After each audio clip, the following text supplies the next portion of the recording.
In a world of endless possibilities, it's quite okay to find space for yourself and cater to your niche market. Have you ever thought about a career as a hype man? Oh yes, the hype is real. If you don't believe me, ask Guda Man himself. Let's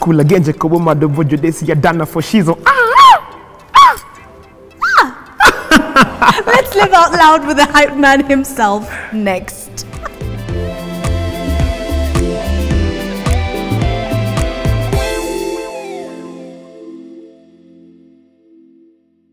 Hello and welcome to Sheila Lives Out Loud. My name is Sheila Mwanyega and I'm so glad you're on this channel. Please click subscribe and hit notifications so that way you never miss an episode when we upload. And we are living out loud at the waterfront. Karen, you've arrived. If you're setting up shop or expanding your business and are looking for great space with great people and great flair, then look no further than the waterfront Karen. And joining me for a conversation is Guda Man. Yeah. Let me tell you, if you are going to introduce yourself, yes, you can never do what he does. So introduce yourself. I go by the name of Guda Man, Dalakula Genjekobomadobojo Desia Dana for Shizo. And if the name sounds nice, you say it twice. Guda Man, Dalakula Genjekobomadobojo Desia Dana for Shizo. What does that mean? Is my second name. No, I'm just kidding. It's how do you call it? How am I buying everything you're telling me? I usually use it in my sounds and music, like the thing. Yeah. You'll find it in all my music, in all my dance music, yeah. So I know you as a hype man. Yes. And you're also a musician. Yes. And you're also a very serious Christian. Yes. And you're also bias. I got to meet you at a function and there was this wonderful promotion that was happening and you got on stage. And for the first time in my life, I thought to myself, I need to get a hype man. What is a hype man?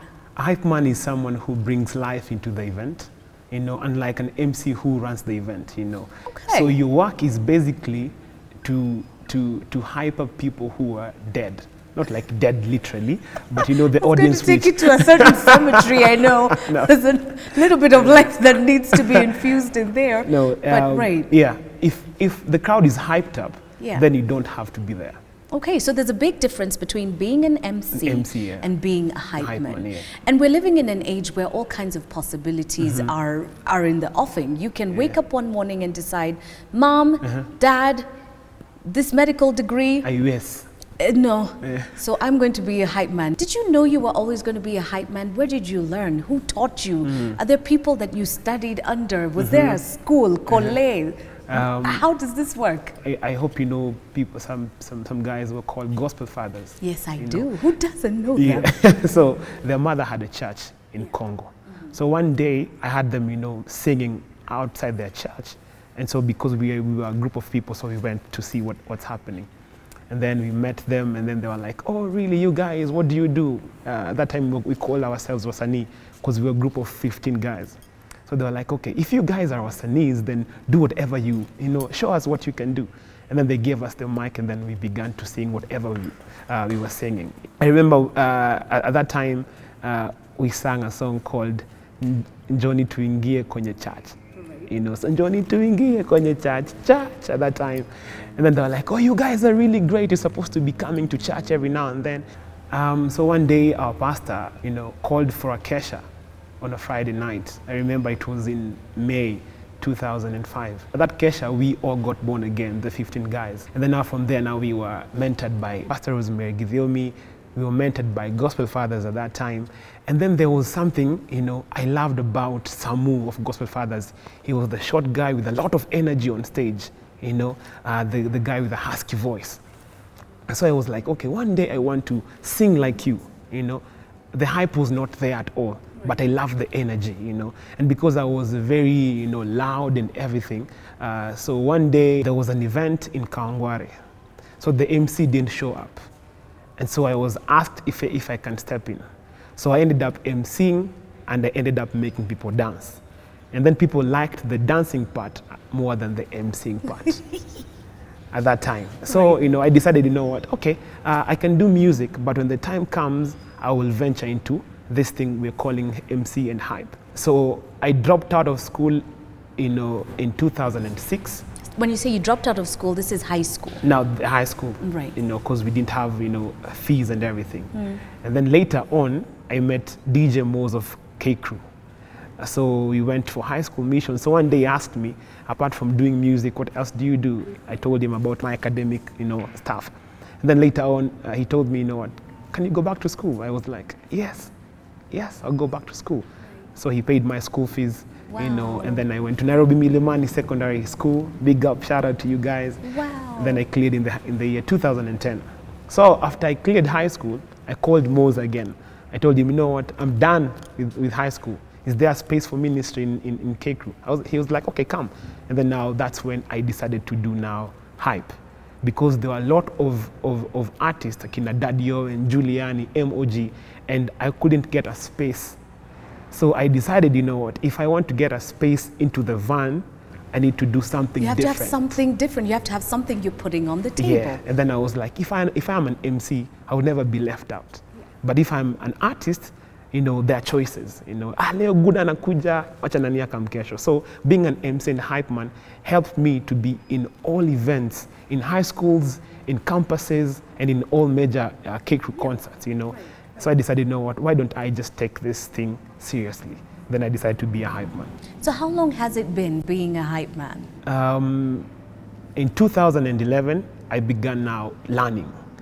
2012. Okay, when you say you began learning, did you go to school? Were you watching videos? Yeah, watching a lot of videos on YouTube. Oh, okay. And then I was watching a lot of Giuliani on stage and Samu Gospel Fathers, Zaidi ya Mziki, while they were on stage. They were like, and everything, and the energy and everything. At that time, I had dreadlocks because I wanted to be like them, like Gospel Fathers. I can't even imagine that right now, but And then one day, Njugush of K Crew told me, what, there's something we call identity that people are supposed to know you with, and they identify you once they see you. And then he's like, can you just do anything with your face, apart from the dreadlocks and everything? Can you do anything that every hype man will never have, And then I was like, okay, let me think. At that time, my dreadlocks were growing like this, not like this. So I decided, what, why don't I just go bald, And then when I went bald, now people now started recognizing a hype man who's bold and dark. So whenever I was on TV, whenever I was on radio, whenever I was in any event, people would see, we want that guy, that hype man who was bold, even though they don't know my name. Yeah, so I got that idea of identity from Njugush, from K Crew. So there are a lot of people who fed into your journey, into creating, not necessarily creating, but into shaping who you are today and becoming the hype man that you are today. So let's talk about the benefits, the good things, your biggest gigs ever. I know for sure you've not just performed in Kenya, you're booked at the borders. Tell us about the great stuff that's happened to you in being a hype man. Yeah, in 2013, I met Kevin Muley, Mo Sound CEO. And then, I just shared with him, and Kaberere as well, I shared with them, the idea of a hype man. And then they were like, okay, there's a tour called Groove Tour, and they were going to Nakuru. So they decided, what, why don't we just go with you and see what you can do? And then I went there. And that was my first breakthrough, was in Nakuru. And then later on, they introduced Groove Awards Rwanda, And so they asked me if I can go to Rwanda and do the same hype that I did. And then I went to Rwanda. So that was another huge platform for me. Another huge platform was during Daddy Owen's album launch. Utamu wa Maisha was also my big breakthrough. And I know you were doing something just recently with Coca-Cola and GoTV and DSTV, and that's really how our paths crossed. And in talking about all these wonderful things, obviously you get to meet the biggest names in music, you get to travel to new locations, you get to dance and shout and sing and just have a great time, but it also has its challenges. What are some of the difficulties? When I began, people didn't know the idea of hype, especially when I introduced hype in church. They were like, okay, what's hype? Because you're very, you know, you're everywhere, you're loud, you know. Maybe our church is, you know, a very conservative church. We don't like noise, you see. So they didn't, you know, agree with the idea of hype. But, you know, Nairobi Chapel took me, you know, and because they know what hype is, you know, and now I fellowship at Nairobi Chapel, and they're like, okay, this is a good thing. We can do this thing, you know, in our youth service and also in our young adult service. So that was the Nairobi Chapel big up. So another another how do you I call like it? that, Nairobi Chapel big up.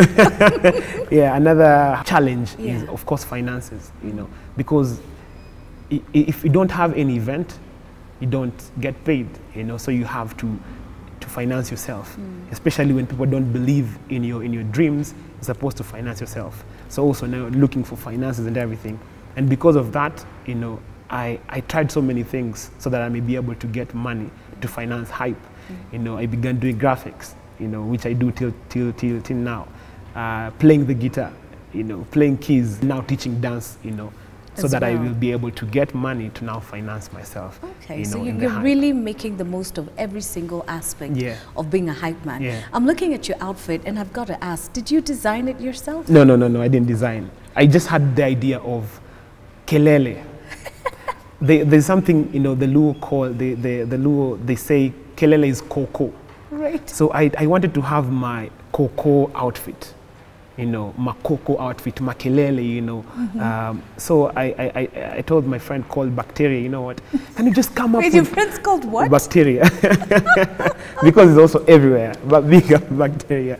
So I asked him if he can get someone who can do something with you know, kelele, you know. And then, yeah, he got that person and then he designed the whole thing and then I was like, okay, here it is. And it's a very catchy outfit. I mean, when we look at you on stage, you cannot look away because it's just, it's kelele kabisa. It's kelele, it's coco.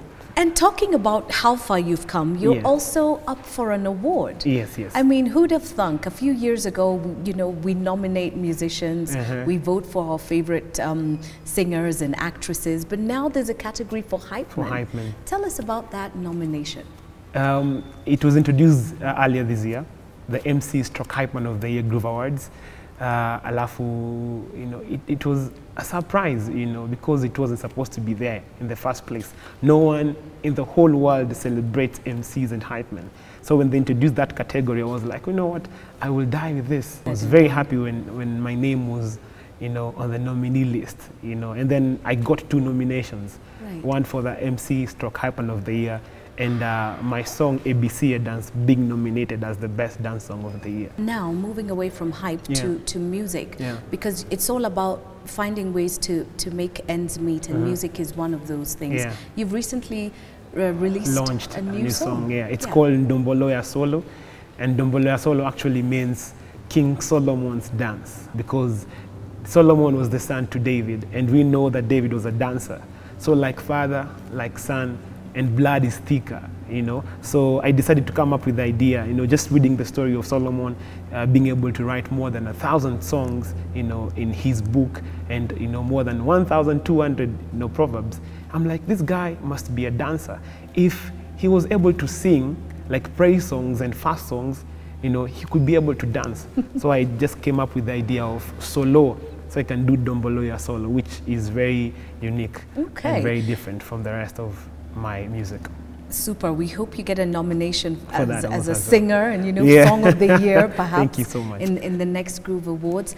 For somebody who's watching and would like to follow in your footsteps, is thinking this is the direction that they want to go. Do you mentor? Is it something you would encourage someone else to take up? Or is it really a very difficult place to be? So if you can get your medical degree just in Ananoko, what would you say? I would say I'm mentoring now to a hype man and a hype lady. One is called Hype Elena, a lady, and another one is called Jessie Man. If you want to be a hype man or a hype lady, you know, you can, it's possible. Nothing is impossible.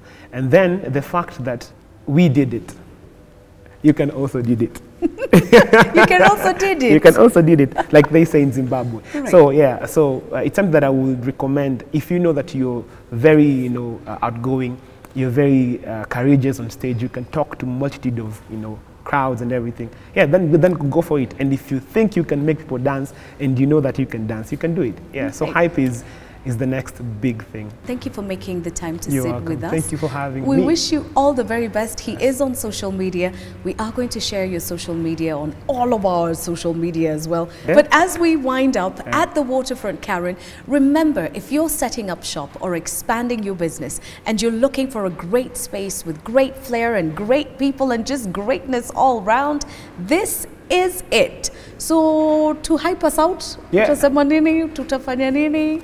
Yeah, hashtag Dombolo Ya Solo challenge. And for the very first time, we're doing it right here with Sheila Mwanyiga, right? Okay. So tunafanya ile dance mbaya. Dombolo challenge. Yeah, and Dombolo Ya Solo. Nafikiri naweza make.